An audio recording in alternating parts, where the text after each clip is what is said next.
That's how much money vanished from the American tourism industry in 2025. Because 20 million Canadians individually decided they'd rather vacation anywhere else than the United States. Not because of a recession, not because of exchange rates, because Donald Trump spent an entire year treating Canada like a subordinate territory that should be grateful for American attention. And Canadians responded by taking their vacation dollars elsewhere. But here's what Trump didn't expect. This isn't just about hurt feelings or temporary political disagreements. This is about the permanent restructuring of North American tourism. And the numbers are so devastating that American senators are literally traveling to Ottawa, begging for the boycott to end. Ski resorts in Montana are watching their Canadian bookings collapse by 44%. Hotels in Florida are seeing 20% drops in visitors. Restaurants in Maine are reporting their worst year ever, worse than COVID, all because the President of the United States kept saying he wanted to annex Canada as the 51st state, and Canadians took it personally. This wasn't organized by the Canadian government. This wasn't mandated by law. This was 20 million people individually deciding that if Trump views them with contempt, they'll spend their money somewhere that actually wants them. The United States Travel Association forecasted a 32% decline in international tourism spending for 2025. That's $5.7 billion in losses compared to the previous year, and they attribute this decline primarily to one factor: Canadians aren't coming anymore. Think about this. Canadians are the largest group of international tourists to the United States. 28% of all foreign visitors. $20.5 billion in spending in 2024 alone. 20.4 million visitors crossing the border annually. In 2025, that river of tourism dollars became a trickle. October data shows return trips by Canadians to the United States dropped 24% for air travel and 30% for land travel. Not down a few points, down by a quarter to a third. Road travel from Canada fell 38% in May. Air travel down 22% in June, the fifth consecutive month of year-over-year declines, each month worse than the one before, as the boycott momentum built. A Longwoods International study found that 60% of Canadians were less likely to travel to the United States due to American policies and political statements. Of those, 36% had already cancelled planned trips. In Quebec alone, 45% of planned US travel was cancelled. That represents $3 billion in economic losses from just one Canadian province. These aren't hypothetical numbers. These are actual trips cancelled, actual hotel rooms empty, actual restaurant tables unfilled. And the American tourism industry is in crisis. Montana saw border crossings down 19%. One hotel reported a $38,000 loss after a Canadian sports team cancelled its reservation for 70 rooms. Credit card spending in Kalispell plunged 39% in 2025. Florida saw visitor numbers plummet 20% in the second quarter. Real estate agents reported Canadians putting homes up for sale due to the current environment between Canada and the United States. New Hampshire saw a 30% decrease in Canadian visitors. State-run campground reservations down 71% in the first 5 months of 2025. One hotel owner in North Conway reported 30% of rooms empty during summer weekends that usually sell out. Maine business owners described catastrophic losses. Old Orchard Beach reported a 50% drop in Canadian visitors. The worst year we have had. We have never had a year like that. Even worse than COVID, said business owner Moshe Agam. Hawaii experienced a 9.4% decline in Canadian visitors in the first 7 months of 2025, and a 27% decline compared to pre-pandemic 2019 levels. Spending by Canadian visitors fell 4.9% from $668 million. Restaurants reported Canadian arrivals to Maui were down 28%. Vermont accommodations, New Jersey campgrounds, Niagara Falls hotels all reported similar stories. Bookings down, revenues down, staff cuts, economic pain spreading through communities that built their business models around reliable Canadian tourism. But here's what makes this boycott different. This is personal. Individual Canadians making conscious choices to avoid the United States because Trump made them feel unwelcome. Lena Yousfi, a Vancouver attorney, typically visits Hawaii 4 times a year. She used to live in Maui and was considering buying a 2-bedroom condo there. After Trump imposed tariffs and repeated his wish to turn Canada into the 51st state, she cancelled all trips. Obviously, out of loyalty to Canada and our values and just holding our ground, we had to cancel. A woman from British Columbia forfeited a $5,000 deposit to cancel a 5-week vacation to Palm Springs. Not rescheduled, cancelled, taking a $5,000 loss rather than spend money in the United States. A Florida motel owner reported customers dropping $1,000 deposits to choose Cuba instead. I have seen a customer dropping a $1,000 deposit to choose to go to Cuba instead. Canadians are choosing Cuba, a country under American sanctions, over Florida because they'd rather support a Caribbean island than give money to Trump's America. One Ontario retiree who traveled to Orlando every winter for 20 years cancelled his annual trip in March. By December, his position hadn't changed. Still no change, not going back. 20 years of loyalty, gone because of Trump's rhetoric. A Canadian sports team cancelled its reservation for 70 rooms and a 200-person dinner in Montana, costing one hotel $38,000. These aren't small individual decisions. These are group cancellations representing hundreds of thousands in lost revenue.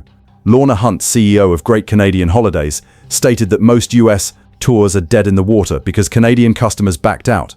The anger is not with the American people. The anger is with Donald Trump. If he's going to war with Canada, something we never asked for, an economic war, then why would they spend a nickel in the United States when they don't have to? An Ipsos poll found that 68% of Canadians thought less of the United States after Trump announced tariffs. Not disagreed with policy, thought less of the country itself. This isn't temporary political disagreement. This is fundamental reassessment of whether the United States deserves Canadian money, tourism, and goodwill. And here's the strategic nightmare. The boycott isn't keeping Canadians home. It's redirecting them elsewhere. A Snowbird Advisor survey found that 70% of Canadian snowbirds plan to visit the United States this winter, down from 82% last year. But 23% plan international destinations other than the United States, up from 12% last winter. The number planning overseas travel nearly doubled. Mexican resorts, Costa Rica, warmer European countries are all benefiting from Canadians looking for winter sunshine without the political baggage of supporting Trump. The Caribbean is seeing increased bookings. Even Cuba is gaining Canadian tourists who used to go to Florida. Provincial governments noted increased interest from Canadian tourists and deployed new advertising campaigns encouraging domestic travel. Manitoba increased tourism budgets by $4.5 million specifically to capture Canadians who might have gone to the US. British Columbia launched Beautiful British Columbia campaigns targeting residents who normally winter in Arizona or California. This internal redirection has economic benefits for Canada while simultaneously denying revenue to American businesses. Canadians aren't sacrificing vacations. They're spending money at home or in countries that treat them with respect. The shift is so significant that duty-free shops at the border, which depend entirely on Canadians crossing to shop in the United States, reported sales declines of 40 to 50% between January and April. One Surrey-based owner of a duty-free shop stated, "Our business has dropped over 80%, and now we have reduced our staff and reduced our working hours.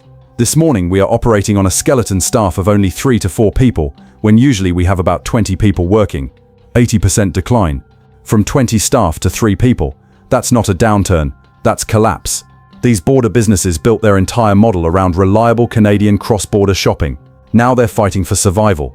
American tourism boards launched desperate campaigns. Montana, after initially abandoning Canadian tourism campaigns in summer when they received negative reactions, is trying again with a Canadian welcome pass offering discounts on hotels, restaurants, and attractions exclusively for Canadian visitors. "We miss you," the campaign pleads. The fact that they had to abandon their first attempt shows just how deep Canadian anger runs. Las Vegas rolled out week-long sales with special tourism discounts targeting Canadians. Buffalo, Seattle, upstate New York all launched campaigns with deals trying to demonstrate they still value Canadian visitors.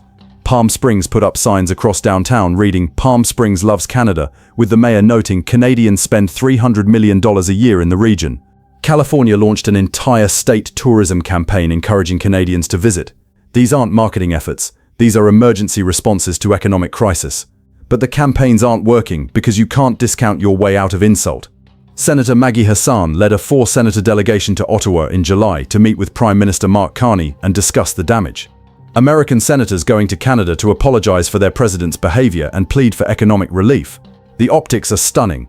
American lawmakers begging their northern neighbor to resume tourism, the political damage is done, and the economic consequences are accelerating. The United States Travel Association estimates that even a 10% reduction in Canadian tourism means $2.1 billion in lost spending and 14,000 American jobs at risk.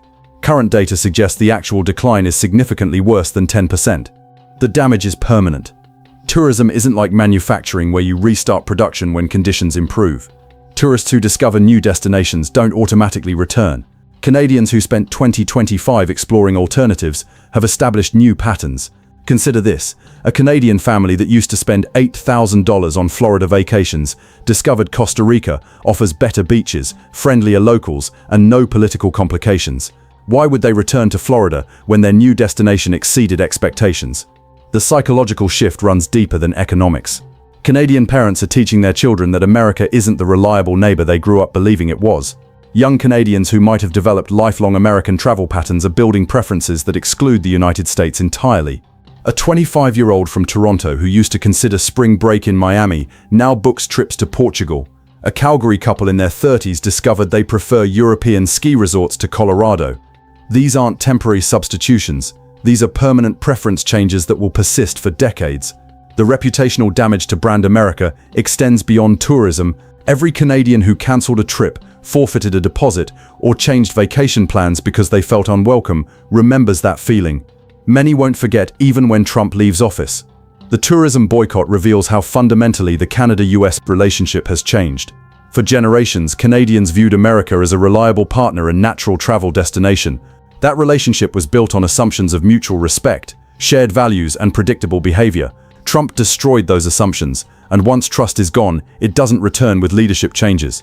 The boycott demonstrates economic power that no trade negotiation can override.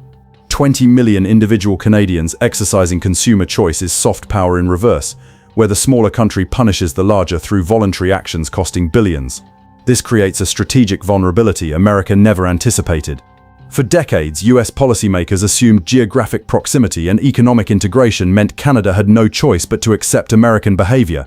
The tourism boycott proves that assumption catastrophically wrong. Consumer sentiment is slow to change and harder to repair than government policy. You can't negotiate consumer preferences or sign agreements forcing people to vacation in your country. Rebuilding trust requires years of consistent behavior, something Trump's America has proven incapable of providing. The broader implications terrify American strategic planners. If Canada can successfully boycott US tourism, what's next? Canadian consumers choosing European products over American brands, Canadian businesses prioritizing non-American suppliers, Canadian investors avoiding US markets. The tourism boycott is just the beginning of a systematic Canadian effort to reduce dependence on an unreliable partner. And other American allies are watching carefully, learning that consumer boycotts can effectively punish American behavior without government coordination. Donald Trump spent 2025 insulting Canada, threatening annexation, treating Canadians with contempt. He assumed American power meant they had no alternative but acceptance. Instead, 20 million Canadians took their vacation dollars elsewhere. $5.7 billion vanished. Montana ski resorts plead for return. Florida hotels sit empty. Maine faces its worst tourism year ever. American senators travel to Ottawa apologizing. Tourism boards launch desperate "We miss you" campaigns. None of it works because you can't discount insult away.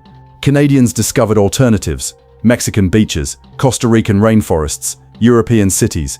They built new travel patterns, found better experiences, learned they don't need America for great vacations. Trump wanted to demonstrate dominance. He created a boycott teaching Canadians they're better off without America.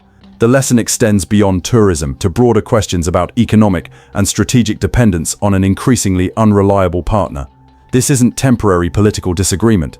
This is fundamental reassessment of America's worthiness of Canadian tourism, money, and goodwill. And increasingly, Canadians are deciding America simply isn't worth the trouble anymore.